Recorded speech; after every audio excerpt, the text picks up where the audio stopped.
अस्सलाम वालेकुम dear students. कल हम पढ़ रहे थे एक्सरसाइज 3.1 क्वेश्चन नंबर 11 तक हमने पढ़ लिया था। अब हम नेक्स्ट जो हमारा क्वेश्चन है क्वेश्चन नंबर 12, उसको समझने से पहले हम थोड़ा सा व्यू लेते हैं डिटर्मिनेंट के बारे में कि डिटर्मिनेंट क्या होता है। कोई भी आपके पास एक स्क्वायर मैट्रिक्स है वो एसोसिएट किया जाता है, मीन के बनाया जाता है रियल नंबर से, तो उसको हम क्या कहते हैं, डिटर्मिनेंट कहते हैं। Every square matrix can be associated with a real number called determinant. अब बच्चों हम डिटर्मिनेंट निकालते कैसे हैं, कोई भी हमारे पास मैट्रिक्स है ऑर्डर 2×2 का, उसका हम डिटर्मिनेंट कैसे निकालते हैं। ये मैंने एक मैट्रिक्स लिख दिया है ABCD। बच्चों क्या करना है, ये बेसिकली डिटर्मिनेंट निकालने का फार्मूला है वो है कि product of diagonal elements minus product of non diagonal elements.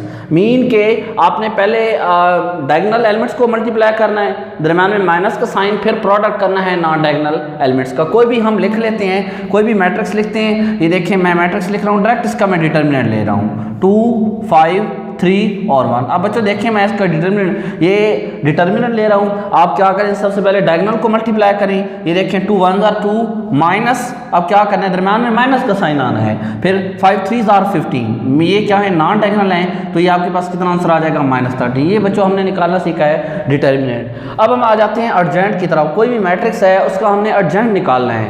Urgent के लिए क्या करेंगे, कोई भी मैट्रिक्स है उसका अर्जेंट निकालना है, तो क्या करते हैं कि changing the signs of diagonal and अब बच्चों हमने क्या करना है, नेक्स्ट जो है अर्जेंट, कि हम कोई भी मैट्रिक्स है उसका हम अर्जेंट कैसे निकालते हैं। वो ये है कि यहाँ पे देखें कि हमारे पास कोई भी मैट्रिक्स है उसके हमने क्या करने है कि जो डायगोनल एलिमेंट्स हैं उनकी हमने क्या करनी है, जगह चेंज कर देनी है। मीन के interchanging the diagonal elements and change the science of non diagonal elements. Mean की कोई भी मैट्रिक्स है उसका हमने अर्जेंट निकालना है, तो हम क्या प्रोसीजर अप्लाई करेंगे, मीन के जो डायगोनल एलिमेंट्स हैं उनकी जगह को चेंज कर देंगे और जो नॉन डायगोनल एलिमेंट्स हैं उनके साइन चेंज कर देंगे। अब बच्चों नेक्स्ट जो है हमारे पास डिफिनेशन है सिंगुलर मैट्रिक्स और नॉन सिंगुलर मैट्रिक्स। अब देखें सिंगुलर के लिए ज़रूरी है कि उसका स्क्वायर होना, यानी कि स्क्वायर होना ज़रूरी है। कोई भी मैट्रिक्स है, पहली कंडीशन कि वो स्क्वायर हो। स्क्वायर मैट्रिक्स मीन कि नंबर ऑफ रोज और नंबर ऑफ कॉलम्स आपस में इक्वल हों। अब कोई भी मैट्रिक्स है वो स्क्वायर तब होता है अगर उसका डिटर्मिनेंट दिया जाए और वो 0 की इक्वल आ जाए। डिटर्मिनेंट लिया जाए और वो 0 की इक्वल आ जाए, ऐसे मैट्रिक्स को हम क्या कहते हैं, सिंगुलर मैट्रिक्स कहते हैं। और इसके अपोजिट मीन के ऐसा स्क्वायर मैट्रिक्स जिसका डिटर्मिनेंट नॉट इक्वल टू 0 है, ऐसे मैट्रिक्स को हम क्या कहते हैं, नॉन सिंगुलर कहते हैं। मीन के कोई स्क्वायर मैट्रिक्स है उसका हम डिटर्मिनेंट लें और वो 0 की इक्वल आ जाए, वो क्या कहलाता है, सिंगुलर मैट्रिक्स। और जिसका डिटर्मिनेंट जो है वो नॉट इक्वल टू 0 आ जाए उसको हम क्या कहते हैं, नॉन सिंगुलर मैट्रिक्स। इसकी बच्चों एग्जांपल कर लेते हैं हम, कोई A = 2 1 2 1। अब देखें इसका आप क्या करें कि डिटर्मिनेंट लें, ये देखें डायगोनल को मल्टीप्लाई करें, दरम्यान में माइनस का साइन, फिर नॉन डायगोनल को मल्टीप्लाई करें, इसका आंसर क्या आ गया, 0। मीन कि हमारे पास कौन सा मैट्रिक्स है इस कंडीशन को सेटिस्फाइड करता है, ये हमारे पास कौन सा मैट्रिक्स है, सिंगुलर मैट्रिक्स है। नेक्स्ट जो है B मैट्रिक्स ले लेते हैं 3 5 4 9। इसका हम क्या करते हैं कि डिटर्मिनेंट लेते हैं। बच्चों देखें डिटर्मिनेंट लिया है कि डायगोनल को मल्टीप्लाई किया, माइनस का साइन, फिर नॉन डायगोनल को मल्टीप्लाई किया, तो ये क्या आ गया, हमारे पास 7 आंसर आ गया। तो देखें 7 जो है नॉट इक्वल टू 0 है। इस मैट्रिक्स को हम क्या नाम देते हैं, नॉन सिंगुलर मैट्रिक्स का नाम देते हैं। अब बच्चों हम चलते हैं नेक्स्ट क्वेश्चन नंबर 12। एक्सरसाइज 3.1 का क्वेश्चन नंबर 12 है find matrix x. If x matrix हमने फाइंड करना है, ये हमारे पास गिवन कंडीशन है x × 5 2 -2 1 = -1 5 12 3। क्या करेंगे, हम लेट करेंगे कि इस मैट्रिक्स को A का नाम दें, इस मैट्रिक्स को हमने क्या करना है, B का नाम दे देना है। फिर देखें तो बच्चों देखें ये इक्वेशन जो है हमारे पास बन जाती है x = B। अब A जो है ये जब दूसरी तरफ जाएगा तो क्या हो जाएगा, B इनवर्स A इनवर्स हो जाएगा। बच्चों यहाँ पे देखें कि x जो है ये राइट प्लेस है, जब ये इक्वल के दूसरी तरफ जाएगा तो वहाँ पर भी क्या होगा, राइट प्लेस होगा, मीन के राइट साइड पे रखेंगे। A इनवर्स के लिए हमने क्या करना है कि सबसे पहले फॉर A मैट्रिक्स को ले लेना है 5 2 -2 1। इसका इन्वर्स निकालने के लिए सबसे पहला काम जो है अपने डिटर्मिनेंट निकालना है। डिटर्मिनेंट निकालें 5 2 -2 और 1। इसके क्या करें कि डायगोनल एलिमेंट्स को मल्टीप्लाई करें। मीन की ये जो 5 और 1 जो है ये आपके पास डायगोनल एलिमेंट्स हैं, दरम्यान में माइनस का साइन, और फिर क्या करें कि नॉन डायगोनल को मल्टीप्लाई करें। 2 और -2 जो है ये नॉन डायगोनल है, 5 माइनस तो यहाँ पे क्या आ रहा है, -4। माइनस माइनस जब मल्टीप्लाई होते हैं तो प्लस हो जाता है, 5 + 4 = 9। इसके बाद जो नेक्स्ट काम है वो हमने एडजेंट लेना है। एडजेंट में हमने यहाँ पे पीछे पढ़ा है कि जो डायगोनल एलिमेंट्स हैं उनकी जगह चेंज कर देते हैं और जो नॉन डायगोनल एलिमेंट्स हैं उनके साइन चेंज करते हैं। इसी मैट्रिक्स को देखें, 5 1 था, इसकी क्या कर दी हमने, जगह चेंज कर दी, 1 5 कर दिया। और तो नॉन डायगोनल है, यहाँ पे देखें 2 और -2 था, नॉन डायगोनल के हमने साइन चेंज कर दिए। यहाँ पे देखें +2 था, यहाँ पे हमने -2 ले आए और गिवन मैट्रिक्स में क्या था, -2 था और यहाँ पे +2 आ गया। अब हम इसको ए इनवर्स में पुट करते हैं। ए इनवर्स का जो फार्मूला है 1/a का determinant dot एडजेंट of A, mean का एडजेंट ऑफ ए ओवर ए का डिटर्मिनेंट। अब पुट कर दें 1/a का डिटर्मिनेंट कितना है, 9 हमारे पास आंसर आया है। आगे एडजेंट ऑफ ए हम वैसे ही प्लेस कर देते हैं। अब बच्चों देखें इस इक्वेशन की तरफ, ये जो हमारे पास ए इनवर्स का आंसर आया है इसको हम पुट कर देते हैं इस इक्वेशन नंबर 1 में। x = b a इनवर्स, ये मैंने अगेन इक्वेशन लिख दी है, x = b a इनवर्स, ये b मैट्रिक्स लिख दिया, ये जो मैट्रिक्स हमने सपोज किया था, गॉट इट। फिर हमने क्या करना है बच्चों, ए इनवर्स की वैल्यू लिख लेनी है, ए इनवर्स 1/9, आगे ये जो एडजेंट वाला मैट्रिक्स था। अब 1/9 बच्चों देखें ये मैट्रिक्स नहीं है, ये एक कांस्टेंट वैल्यू है, इसको मैं शुरू में ले आता हूँ। तो क्या करें, दो मैट्रिक्स को क्या करना है, आपने मल्टीप्लाई करना है। आप मल्टीप्लिकेशन के बारे में ऑलरेडी सीख चुके हैं। तो बच्चों देखें पहले हमने क्या करना है, फर्स्ट रो को लेना है, फर्स्ट कॉलम से मल्टीप्लाई किया, फिर फर्स्ट रो को सेकंड कॉलम से मल्टीप्लाई किया, -1 को 1 से -1, 5 को 2 से किया तो +10 आ गया, फिर -1 को -2 से +2, 5 को 5 से किया 25 आ गया, 12 को 1 से किया 12 आ गया, +3 को 2 से किया 6 आ गया, 12 को -2 से किया -24, +3 को 5 से किया तो ये आपके पास क्या आ गया 15। इनको सॉल्व करें, 10 - 1 9 आ गया, 25 + 2 आपके पास आ जाएगा 27, फिर 12 + 6 18 आ गया, -24 + 15 हमारे पास आंसर आ जाएगा 9, -9, क्योंकि देखिए बड़ी रकम के साथ माइनस का साइन है, ड्यू टू दिस हम इसके साथ माइनस लिखेंगे। अब बच्चों देखें 1/9 जो है ये स्केलर मल्टीपल है, तो इसको हम क्या करेंगे कि अंदर जो मैट्रिक्स में हर एक एंट्री है, हर एक एंट्री के साथ मल्टीप्लाई कर देंगे। अब 9 × 1/9, आगे देखें 27 × 1/9, 18 × 1/9, आगे 1/9 मल्टीप्लाई -9। अब यहाँ पे देखें 9 से 9 काट गया, 1 आ गया। 9 वाला टेबल इस 27 पे देखें 3 टाइम जाता है, तो 9 3 = 27। फिर 9 वाला टेबल ये देखें 18 था, तो 9 वाला टेबल 18 पे 2 टाइम जाता है, 9 2 = 18। फिर 9 वाला 9 पे 1 टाइम जाता है, यहाँ पे देखिए -9 था, तो यहाँ पे क्या आ जाएगा आपके पास -1 आ जाएगा। इसका जो पार्ट नंबर 2 है वो आपने खुद करना है। उसमें थोड़ी सी बात ये है कि अब यहाँ पे देखें ना, हमने मैट्रिक्स सपोज किए थे x = b, ठीक है ना, उसमें जो है वो ऐसे आएगा, ऐसी इक्वेशन बनेगी ax = b। यहाँ पे देखिए ए जो है ये लेफ्ट प्लेस है, जब इक्वल की दूसरी तरफ जाएगा ए इनवर्स बन जाएगा, लेकिन क्या आ जाएगा आपके पास ये लेफ्ट प्लेस राइट साइड पे क्या आ जाएगा, इनवर्स आ जाएगा। तो इस क्वेश्चन को देखते हुए आपने इसका पार्ट नंबर 2 खुद सॉल्व करना है। This is your homework. बच्चों क्वेश्चन नंबर 13 है, इसमें हमने क्या करना है, फाइंड करना है, find matrix A. Matrix A find करना है, ये बच्चों हमारे पास गिवन क्वेश्चन है, क्वेश्चन नंबर 13 का पार्ट नंबर 1। इसमें हमने क्या करना है, लेट करना है ए मैट्रिक्स ABCD, ये हमने फर्ज कर लिया है। तो आगे देखिए यहाँ पे इस इक्वेशन में प्लेस कर दें, पुट कर दें 5 - 1 0 0 3 1, आगे मैट्रिक्स ए प्लेस कर दें ABCD = 3 - 7 0 0 7 2। यहाँ पे देखें बच्चों सिंपली आपको पता चल रहा है कि दरम्यान में कोई साइन नहीं है, तो मीन का हमने इसको क्या करना है, मल्टीप्लाई करना है दो मैट्रिक्स को।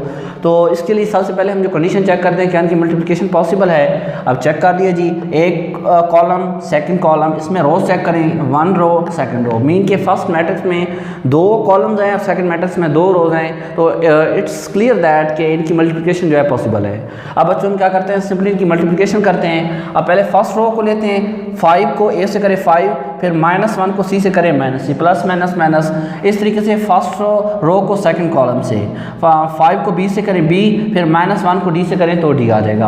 आगे क्या है, सेकंड रो की बारी आ जाएगी, 0 को ए से करें 0, प्लस 0 को सी से करें 0, 0 को जिस चीज़ से मल्टीप्लाई करते हैं 0 का आंसर 0 ही आता है। फिर 0 को बी से करें 0, प्लस 0 को डी से करें 0। अब सेकंड रो की बारी भी खत्म हो गई, अब बारी आ गई है तीसरी रो की, थर्ड रो की। अब 3 को ए से करें 3a, अब दरम्यान प्लस का साइन, 1 को सी से करें c, फिर थर्ड रो सेकंड कॉलम, 3 को b से करें 3b, प्लस 1 को डी से करंट दिया गया।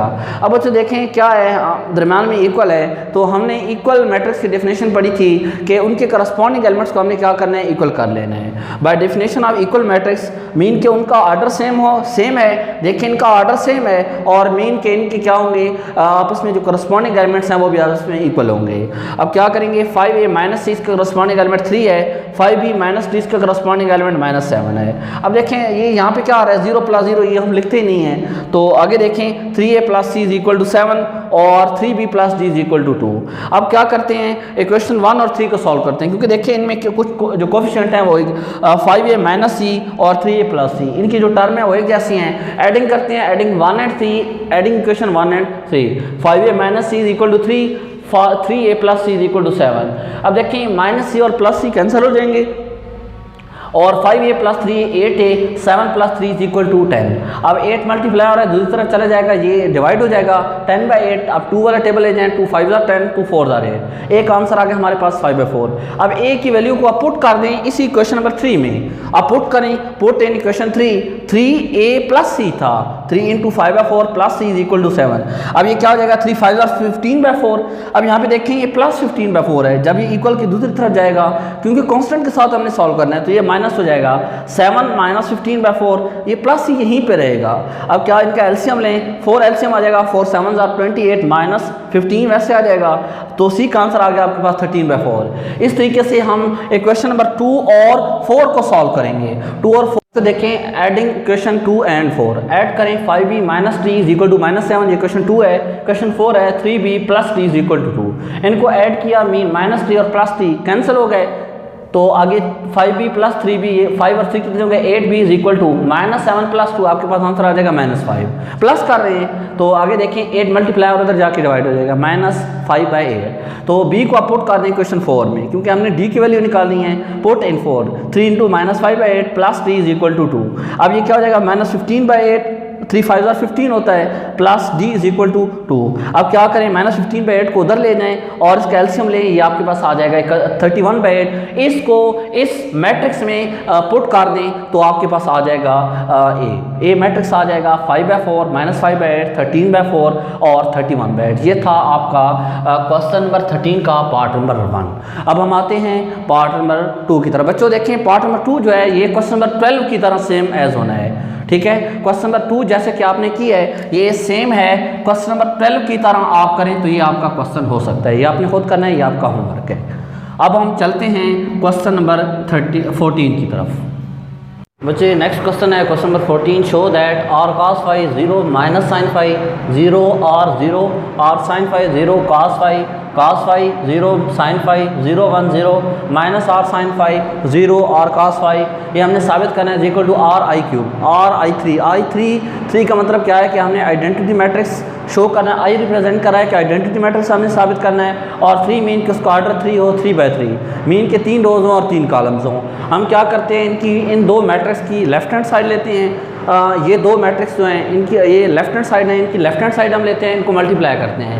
अब देखिए ये दो मैट्रिक्स लिख दिए left hand side, r cos phi mean के फर्स्ट रो लेते हैं, r cos phi को cos phi से किया r cos square phi, फिर प्लस 0 को 0 से किया 0 आ गया, माइनस sin phi को मल्टीप्लाई किया -r sin phi से minus plus r cos square r sin square phi आ जाएगा, फिर r cos phi को 0 से किया 0, फिर प्लस 0 को 1 से किया 0, फिर माइनस sin phi को 0 से किया तो 0 आ गया, फिर r cos phi को sin phi से मल्टीप्लाई करें, r cos phi sin phi हो जाएगा, प्लस 0 को 0 से करेंगे 0 आ जाएगा, फिर माइनस sin phi को प्लस r cos phi से करेंगे तो ये क्या आ जाएगा -r cos phi sin phi। अब आगे देखिए बच्चों, अब बारी आ जाती है सेकंड रो की, 0 को cos phi से करें 0, प्लस r को 0 से करें तो यहाँ पे भी 0, फिर प्लस 0 को -r sin phi से करें तो यहाँ पे भी 0 आ जाएगा, फिर सेकंड रो और सेकंड कॉलम, 0 को 0 से करें 0 आ जाएगा, फिर प्लस r को 1 से किया r आ जाएगा, प्लस 0 को 0 से किया 0 आ जाएगा, फिर 0 को sin phi से किया 0 आ गया, प्लस r को 0 से किया 0 आ गया, फिर ये देखें 0 को r cos phi से किया 0 आ गया। अब बारी आ जाती है थर्ड रो की। अब थर्ड रो देखते हैं, थर्ड रो को पहले फर्स्ट कॉलम से, फिर सेकंड कॉलम से, फिर थर्ड कॉलम से। अब r sin phi को cos phi से करें, r sin phi cos phi, plus 0 को 0 से करें तो ये 0 आ जाएगा। फिर दरम्यान में अब देखें cos फाई को माइनस आर साइन फाई से मल्टीप्लाई करें तो ये क्या आ जाएगा, minus r sine phi cos phi. फिर आर साइन फाई, अब ये देखें थर्ड रो है, इसको सेकंड कॉलम से मल्टीप्लाई करें। आर साइन फाई को 0 से किया 0, प्लस 0 को 1 से किया 0, प्लस cos फाई को 0 से किया 0। फिर हम आते हैं आर साइन फाई को थर्ड रो को थर्ड कॉलम से, आर साइन फाई को साइन फाई से r sine square phi, plus 0 को 0 से किया 0 आ गया। फिर cos फाई को किया आर cos फाई से आर cos स्क्वायर फाई आ गया। अब बच्चों देखिए यहाँ पे r cos phi sine phi plus क्या है, यहाँ पे क्या है minus r sine phi cos phi, ये माइनस क्या है, प्लस और माइनस कैंसिल हो जाएंगे। यहाँ पे भी r sine phi cos phi plus क्या है और एक माइनस क्या है, यहाँ पे भी कैंसिल हो जाएगा। यहाँ पे देखें बच्चों, यहाँ इन दोनों में से क्या आ रहा है, आर कॉमन आ रहा है, और हमने कॉमन ले लिया r into cos square phi plus sine square phi. यहाँ पे 0 प्लस 0 ये 0 आ जाएगा, यहाँ पे भी 0 आ जाएगा और यहाँ पे भी 0 आ जाएगा। यहाँ पे देखें आर प्लस 0 प्लस 0 तो आर आंसर आ जाएगा, ये वाला भी 0 आ जाएगा, ये कैंसिल हो गया तो 0 आ गया, यहाँ पे भी 0 आ गया। यहाँ से हम क्या लेते हैं, आर कॉमन ले लेते हैं, r into sine square phi plus cos square phi. आपने पढ़ा है कि sine square phi plus cos square phi जो होता है वो 1 के इक्वल होता है। इसकी जगह 1 पुट कर दिया, आर इंटू 1 0 0 0 और 0 0 0 और इंटू इसकी जगह 1 पुट कर दिया। अब बच्चों देखें हमने क्या इस पूरे मैट्रिक्स में से आर कॉमन ले लिया, आर कॉमन लिए तो ये हमारे पास क्या आ गया 1 0 0 0 1 0 0 0 1। अब ये जो सारा है ये मैट्रिक्स हमारे पास क्या है, आइडेंटिटी मैट्रिक्स। आइडेंटिटी मैट्रिक्स की डेफिनेशन में आपने पढ़ा है कि जिनके डायगोनल एलिमेंट सेम हों उस मैट्रिक्स को हम क्या कहते हैं, आइडेंटिटी मैट्रिक्स कहते हैं। और जो बाकी नॉन डायगोनल, बाकी तमाम एंट्रीज जो हैं वो 0 हों और सिर्फ जो डायगोनल एंट्रीज हैं वो 1 हो, वो ऐसे मैट्रिक्स को हम क्या कहते हैं, डायगोनल मैट्रिक्स आइडेंटिटी मैट्रिक्स कहते हैं। अब ये देखें बच्चों, आइडेंटिटी मैट्रिक्स या यूनिट मैट्रिक्स, इसको हम आई से रिप्रेजेंट करते हैं और इसका ऑर्डर जो है 3 है। तो ये हमारे पास प्रूव हो गया। अल्लाह हाफ़िज़। कल इंशाल्लाह हम पढ़ेंगे नेक्स्ट एक्सरसाइज 3.2।